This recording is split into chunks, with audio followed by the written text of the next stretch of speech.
Welcome to this special Concord and Victory interview. Today, we are joined by members of the Holroyd Howe team, who provide catering across the Stowe group, including here at Stowe School. Building on our recent conversation with Professor Richard de Visser from Brighton, Sussex Medical School, where we explored the psychological impact behind Meat-Free Monday, we are going to look at how psychology, nutrition, and innovation come together in the dining hall. We are delighted to welcome Lucien, executive head chef, originally from South Africa. Lucien's early experiences shaped a lifelong commitment to sustainability in the kitchen. By the age of 25, he was already leading 2 Rosette restaurant teams, and he continues to push the boundaries of creativity and efficiency in school catering today. Joining him are our nutritionist Raabiah, who ensures that meals meet the health and well-being needs of our community, and Nield, Director of Catering Operations for the Stowe Group, who oversees how vision and practice come together across our schools. We are really excited to have you with us. To begin, could you please tell us a bit more about how Holroyd Howe is a company, how many schools you currently provide for, and how many of them have introduced meat-free meals? Of course. First of all, thank you for taking the time out to meet with us this evening. In terms of Holroyd Howe, we are the leading independent education caterer in the UK. The company originally was started back in 1997 by Rick Holroyd and Nick Howe. Effectively, our ethos is quite simple. We build strong relationships with schools and we tailor our services accordingly to the needs of every independent school that we work with. After about 10 years of Rick and Nick working solo, they joined forces with WSH, which is our parent company that we're with still standing today. That happened in 2007. And with WSH, we have the opportunity to utilise their expertise in the B&I sector, the cafe operations sector, and other school operations within the state sector too. And having this expertise from all the individual sectors gives us the ability to be able to create diverse offers using high street and current market trends. So Stowe is one of 220 schools that we operate in within the UK, and our success is very much down to our people. We're very, very proud to say that the first school that we partnered with in 1997 is still part of our catering today and still enjoy our food today. So it's to kind of where our meat-free options are concerned. Within all of our schools, there is a large element of our daily menus that include plant-based food. For instance, the school that I managed before Stowe, 70% of their menu was entirely plant-based. So it's something that's across our portfolio. Anywhere between 30 and 35% of our schools actually offer meat-free days or meat-free services. In our interview with Professor de Visser, he explained how short campaigns like Meat-Free Monday can spark long-term change. How do you see this playing out still? Yeah. Well, we can see it in a positive way by introducing more diversity on the menu, food trends. So meat-free and plant-based has been quite a trend over the last couple of years with sustainability in the environment and CO2 and the reduction of cattle.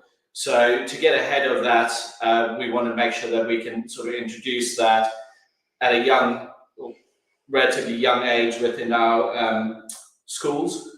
So within Stowe, we want to do it in a way that we can sort of, I'm trying to think what's the best way to probably describe it, in a positive way by getting people excited about it.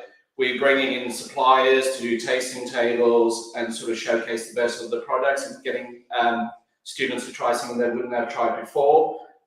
We want to make a lot of media about it, hence the reason we're sitting here tonight, but also get sort of our suppliers to showcase what is the trend. My background is high-end food, and that's what I want to introduce, not just in our day-to-day concepts, but into our plant-based concepts as well. And that's where I think the direction that we are pushing for is going to be quite exciting.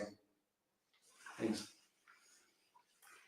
What steps do you take to keep meat-free meals varied and exciting so they do not feel repetitive?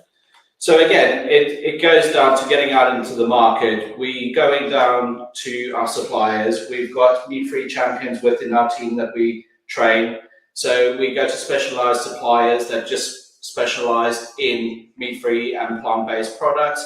The chefs go down there with their development chefs and their specialized chefs. We go down to farms. We've visited a local farm up in Oxford that specialise in baby leaves and high pulses and chickpeas and sort of different ways of agriculture with hydroponics and the benefits of that. So we do a lot of research in that aspect to go with that. Many pupils, especially athletes, worry about protein and energy. How do you make sure meat-free meals still meet the nutritional needs of teenagers? I think, Raabiah, if you want to answer that one first, please. Yep, of course. Sorry, I have lost you guys on my screen. Give me 1 second.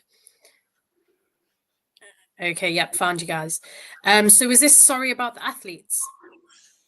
About how many pupils, especially athletes, have been worried about how meat-free meals still meet nutritional needs. So how do you ensure that they? Okay, so if you're talking about more sporty students or students in general, you all need proteins, carbohydrates, hydration, and micronutrients. I know in schools there's a lot of focus on just solely protein, but meat-free meals can deliver this through a combination. So of beans, rice, tofu, noodles, lentils, chili, quinoa, which I know all the schools in the Stowe group actually serve on the meat-free Mondays. And plant-based diets actually often reduce inflammation because they have a lot of antioxidants. There's carbohydrates in there with your whole grains, and the protein quality is assured through variety, which is why a lot of our schools have introduced meat-free Mondays or meat-free days in general.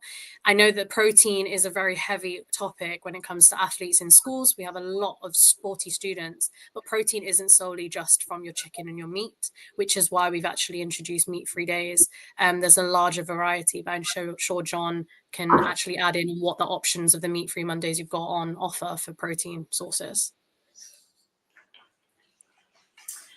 Professor de Visser stressed that imposed rules can backfire and that choice is key.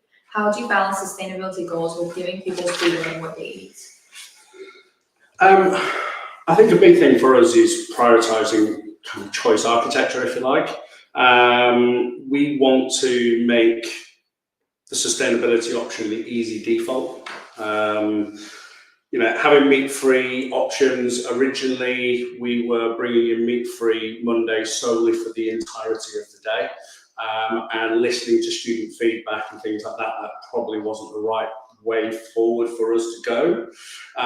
So we've listened to that feedback in the first few weeks that we've had, and we've taken that on board, and we've actually spread our meat-free options over various services throughout the week. So we now offer breakfast on a Wednesday, supper on a Friday, and lunch on Monday. So it is evenly spread across. But from a sustainability impact, what we've also found really interesting is within Stowe School, our food waste, with the size of the operation that we are, is quite extensive. So for argument's sake, in the last 2 academic years, we've wasted 100 tonnes of food, in which about 69.5% of that has come from student plates, whether that be sort of overfeeding or taking too much and things like that. So, and what's really interesting is that on the services that we've introduced the meat-free, that wastage has dropped off dramatically. So it's dropped off from about 69% down to about 32%. And we're actually still producing the same amount of food, and we're consuming the same amount of food as well. So it's not only having a positive impact from a sustainability perspective in the planet, but it's also, and our bodies, but it's also supporting our food waste reduction as well. And I think also as well from a sustainability perspective, we've really got to be mindful about what we're putting into our bodies now. Sort of 20 years ago, pretty much the entirety of the fish consumption in the UK, for argument's sake, came from our oceans. That's not the case anymore, because in actual fact, there's actually more plastic in our oceans than there is fish. So, 30 to 35% of the fish that we now consume in the UK actually comes direct from farms as opposed from the ocean. So, with the things like microplastics and things like that, we've got to be more mindful of that type of thing, and hence why, having these options of meat-free services is really helping that. How do you ensure that menus reflect the diversity of the school community, including cultural and dietary needs? So firstly, we sit down with the food councils and we listen to the students and what their needs are and what they want as well. But again, we go back and we do a lot of research. We look at food trends. We look at our population of our diversity. And we try to make it fair by introducing specialized days. So Chinese New Year, Black History Month. So we look at all these elements that we can capitalize on, but also with our innovation in our food, we try to expand as much as possible with our Mediterranean diets, with my culture being South African. We've also got quite a few Eastern Europeans within our team that demonstrate a good variety. So we're constantly trying to push the boundaries and offer different things. And with our menu cycles changing eternally, so every six weeks we sort of change them up, we try not to repeat anything. We listen to the student council, we look at the food trends, we see what's on the market, and we try to do it that way. I think as well, if I may add into that as well, we heavily focus on where dietary needs are concerned, through our labelling that we do, through our clear labelling, our allergen management processes that we have within the school, so that we can make sure, we focus quite heavily with our team on sensitivity around certain students as well, the cross-contamination element. Lucien has obviously highlighted about a lot of the cultural evenings that we do, and that's something that we quite like to focus on, especially where dinner's concerned. In terms of our food services, we try and focus as much as we possibly can during lunchtime on the nutritional aspects, because at the end of the day, nutritional aspects at lunch, and then from an evening service, because at the end of the day, you're away from home all the time, or the majority of the students are away from home for large periods of time.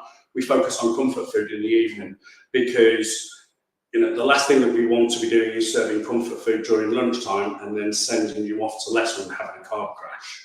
That's just not the way forward. That's not the best to get the best out of you. Whereas of an evening time when you're spending time with your friends and relaxing and trying to recreate that home environment, it's good to have that comfort food of an evening. Yeah, just to finish off on that, we with our population that we feed, we need to look at every aspect from a cultural, religious aspect. We constantly drive and try to streamline our menu. So for argument's sake, at the moment, we are 95% all our chicken is halal that we offer.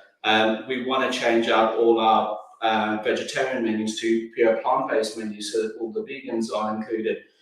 We start working with our diabetic community to make sure that they better understand their portion controls and what they can have so they feel included. So we look at all the aspects of that we can tailor for and try to streamline it to make them feel as normalized as possible. Could you please tell us a bit more about the allergy management process? Yeah, of course. I mean, within the school here, our allergy management process is classed as self-identification. So it's very much, the allergy management process is delivered by the school in tandem with their allergy and intolerance policy. So we follow the process that the school wants us to follow. We, of course, support and guide in the way that we can. And we very much focus, we have documents within our business which are classed as FS13s that where we detail the menus at every single item, every single day, menu-wise, and we allocate in there which of the 40 allergens are included in those, or not, as the case may be, or if some are also may contain as well. So we also operate within our dining areas. We have a system of allergy champions. So whilst we have all of our team are trained on sort of foundation allergen management, we then have the next level up, which a lot of our senior team, pretty much entirety, every single one of our chefs as well, are allergy champions, so that if any of our students do have any concerns, yes, of course, in our dining halls, we do obviously write the allergens next to the menu item each day, but if any student or any staff member has any concerns, they can always ask an allergy champion, and we'll be able to tell exactly what's in every single dish, every single day. Are there health benefits you're particularly keen to highlight to pupils when encouraging them to try meat-free meals? I'm happy to start this one off. Thank you. Right? Yeah, sure. So energy is probably the most important because more fiber, that has a slower glucose release. So it's something that John mentioned about the comfort meals in the evening and the carb crashes. So if you're having a meat-free lunch, you'll have no energy crashes in your afternoon lessons, which is a really important point. Also mood. So if you're having more leafy green veg and some seeds, it contains a lot of magnesium. This helps calm the nervous system and also supports better sleep throughout the night. Brain function, so omega-3 fats from chia and flax seeds especially support memory and concentration, which is really, really important for school children of your ages. Digestion, and this is another important one. So plant-rich diets reduce constipation and also promote gut microbiome diversity, which is increasingly linked to mental health, which is also important for your age group. And then finally, long-term health. So as we all know, that reducing processed meat lowers lifetime risk of certain cancers and heart disease. So there's 5 for you there: energy, mood, brain function, digestion, and long-term health. Perceptions about masculinity or athletic identity can sometimes create resistance to meat-free choices. How can the school community work together to challenge these perceptions positively? That's a great question. I think it comes down to a community. I mean, that's the one, in the sort of 8 to 9 months that I've been in charge of the Stowe catering operations, that's the one thing that really resonates with me, is whilst, yes, we are a boarding school, there is a very strong community feel. So I think that's really important of having that community togetherness. I think, collectively working all the way from the very top where Dr. Wallersteiner down to Mr. Copley, to the house parents, to the matrons, the sports development teams that we have and things like that. We are a very heavy sport orientated school, so making sure that we make sure that not just our elite athletes, but all of our athletes are working well together and ensuring that we're still winning on the pitches and things like that. So having that together as a community is absolutely huge, and I think it does come down to not just community but peer alliance as well. Raabiah, anything else on top of that at all that I may have missed? No, completely smashed that answer, John. When choosing meat-free alternatives, how do you decide which products are both sustainable and appealing to pupils? So again, it's all about trend. We look at what they do in Norway at the moment. All their schools are the complete opposite. They only do meat once a week. So we look at what they do, as they are our market leaders at the moment, and we look at the trends they do. So for instance, when we went in to do our meat-free, we looked at things that we could ease in, where we used products that are quite relevant, like halloumi, paneer now, sort of Indian range that we wanted to push. But also in the evenings, we wanted to make it quite comfortable. So we did macaroni and cheese croquettes with sweet chili sauce. So it's sort of fun, innovative meals.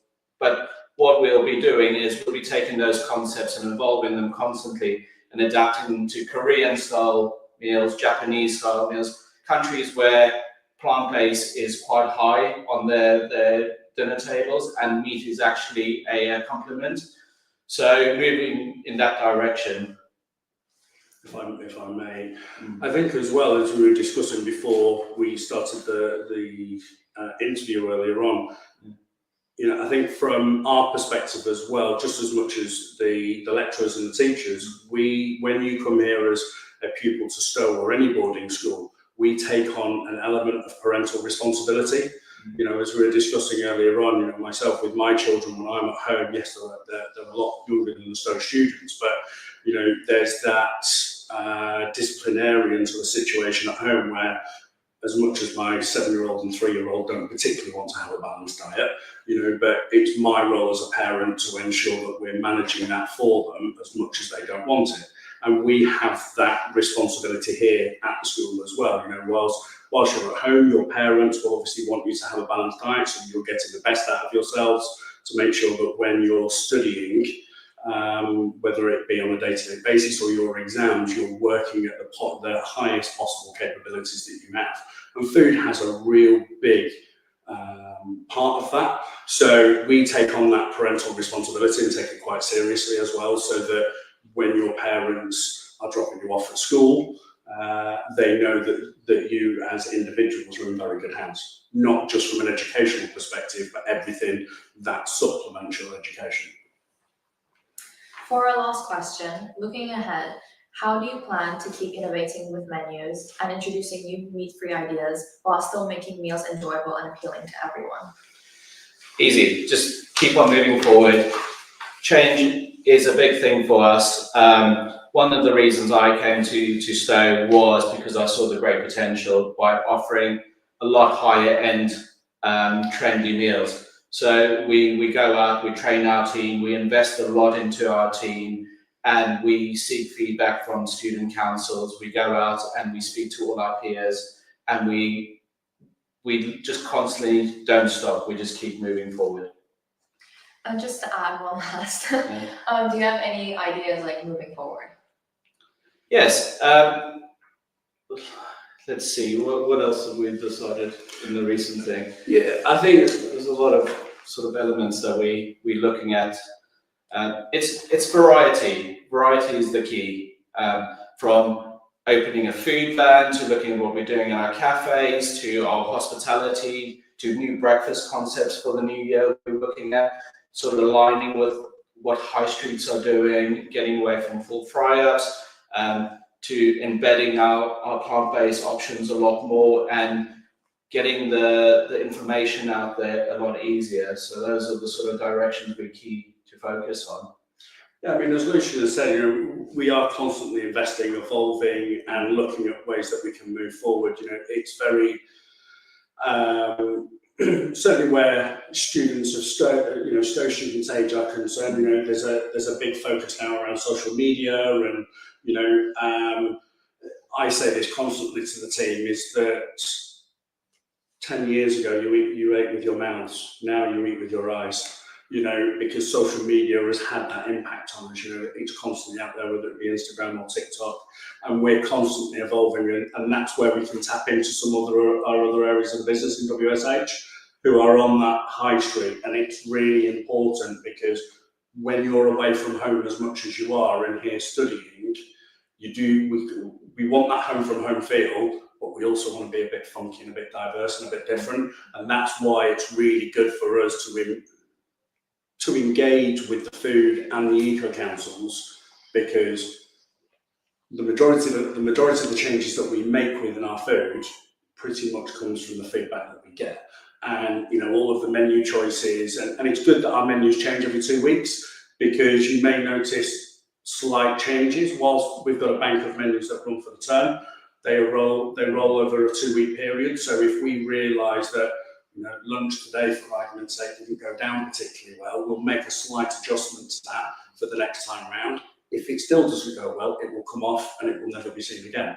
And then we constantly change that around. So, you know, your nutrition levels are as high as they possibly can be. The key thing for us is to keep it exciting. You know, the team put in a lot of hard work, and they want to see the reward from that, and that's why we are here to deliver that service.